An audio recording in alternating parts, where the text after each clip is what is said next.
Assalamualaikum warahmatullahi wabarakatuh. Yang terhormat kepada Ibu Eris Janawati, SPDMM, selaku dosen pengampu mata kuliah akuntansi manajemen, serta M4 yang berbahagia. Saya di sini Ira Murini sebagai moderator yang akan memandu berjalannya diskusi dari kelompok 1. Sebelumnya saya akan memperkenalkan anggota dari kelompok 1. Yang pertama, Teresa Wigalasia dengan NPM 22001081055. Yang kedua, Ira Murini dengan saya sendiri dengan NPM 22001081064. Yang ketiga, Bunga Ikhlasi dengan NPM 22001081068.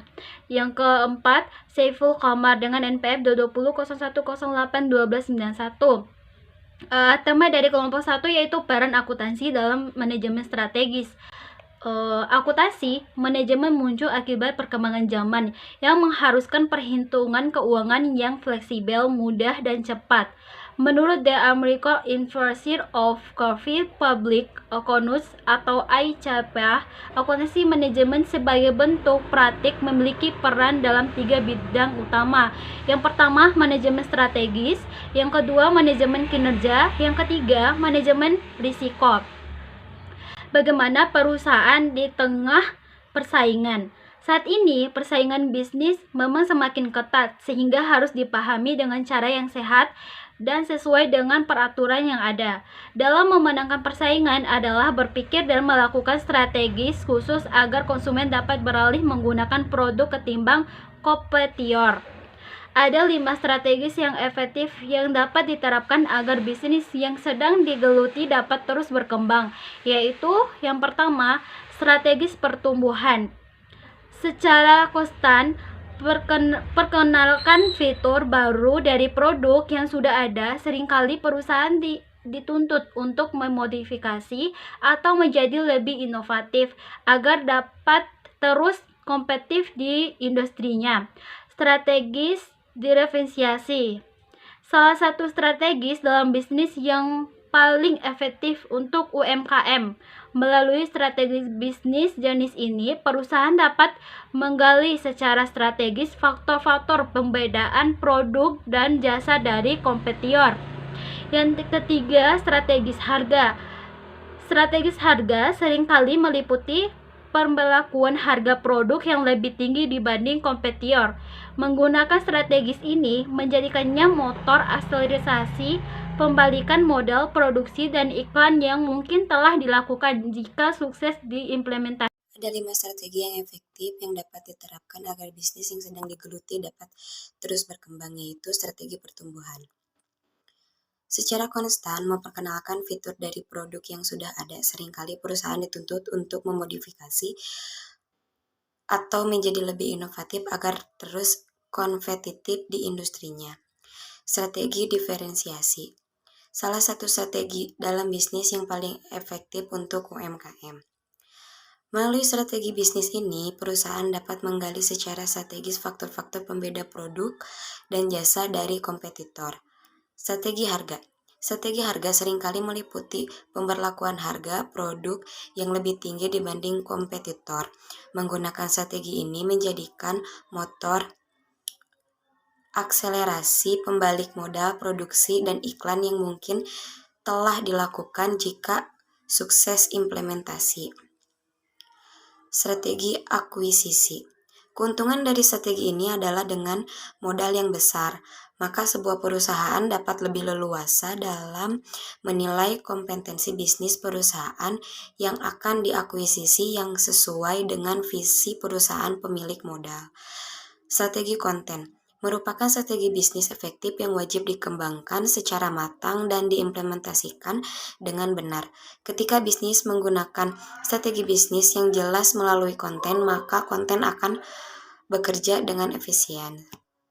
Bagaimanakah akuntansi manajemen dan manajemen strategis? Akuntansi manajemen merupakan salah satu hal yang penting bagi perusahaan atau bisnis. Semua yang berhubungan dengan perencanaan manajemen akan berdasarkan data ini. Proses ini bertujuan untuk menyajikan segala bentuk laporan sebagai satuan usaha dalam kepentingan pihak internal dalam melaksanakan proses manajemen yang terdiri dari perencanaan, pengorganisasian, pengarahan, dan pengendalian Ada banyak ahli yang telah mengartikan tentang proses akuntansi ini.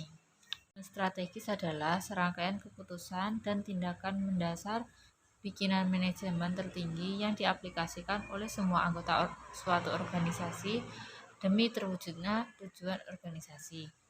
Penerapan manajemen strategis memiliki banyak manfaat seperti mendapatkan keuntungan yang maksimal bagi perusahaan. Manfaat lainnya yakni mengurangi risiko, meningkatkan keunggulan kompetitif, memiliki fokus tujuan yang jelas, dan memaksimalkan semua sumber daya. Manajemen strategis. Yang pertama, memberikan arah jangka panjang perusahaan yang bakal dicapai. Yang kedua, membantu perusahaan beradaptasi pada setiap perusahaan. Yang ketiga, membuat kinerja perusahaan menjadi lebih efektif. Yang keempat, mengaplikasikan dan mengevaluasi strategi yang disepakati dengan efektif dan efisien. Tujuan manajemen strategis: membuat strategi baru untuk menyesuaikan dengan perkembangan lingkungan eksternal, berinovasi pada produk dan layanan sehingga selalu disukai oleh konsumen, meninjau ulang kelebihan dan kelemahan serta mencermati peluang dan ancaman bisnis perusahaan. Bagaimana jenis informasi yang disediakan akuntansi manajemen?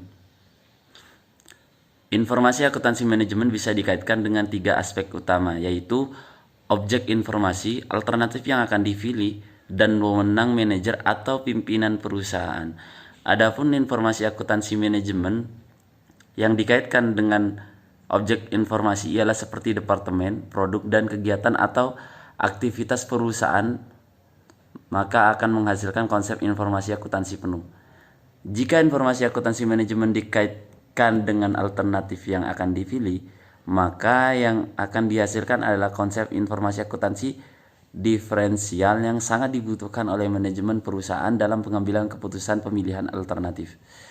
Jika informasi akuntansi manajemen itu dikaitkan dengan wewenang yang dimiliki oleh pimpinan atau manajer, maka yang akan dihasilkan nantinya adalah konsep informasi akuntansi pertanggungjawaban.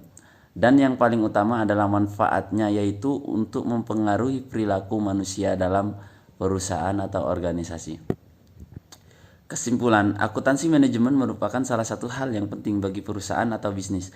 Semua yang berhubungan dengan perencanaan manajemen akan berdasarkan data ini. Proses akuntansi ini bertujuan untuk menyajikan segala bentuk laporan sebagai satuan usaha dalam kepentingan pihak internal dalam melaksanakan proses manajemen yang terdiri dari perencanaan, pengorganisasian, pengarahan, dan pengendalian.